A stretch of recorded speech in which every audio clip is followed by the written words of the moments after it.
No drugs in Surat city અભિયાન અંતર્ગત Surat police દ્વારા નશાના કારોબાર સામે સતત કડક કાર્યવાહી કરવામાં આવી રહી છે.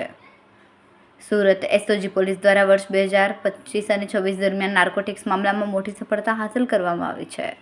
એસઓજી પોલીસે આ સમયગાળા દરમિયાન કુલ 327 નાર્કોટિક્સના ગુનાઓ નોંધ્યા છે. કાર્યવાહી દરમિયાન પોલીસે 14 કરોડ રૂપિયાથી વધુનો મુદ્દામાલ કબજે કર્યો. સાથે જ નશાના કારોબારમાં સંડોવાયેલા કુલ 450 આરોપીઓને જેલના સળિયા પાછળ ધકેલી દીધા છે.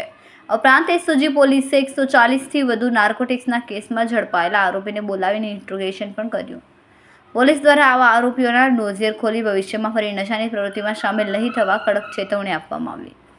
સુરત શહેરને ડ્રગ્સ મુક્ત બનાવવા માટે પોલીસ દ્વારા સતત મોનિટરિંગ અને સઘન કાર્યવાહી હાથ ધરવામાં આવી રહી છે. કેમેરામેન સેન્ડલ વિરાણી સાથે વિશાલ છેઠા, માનવ પ્રભા ન્યૂઝ, સુરત.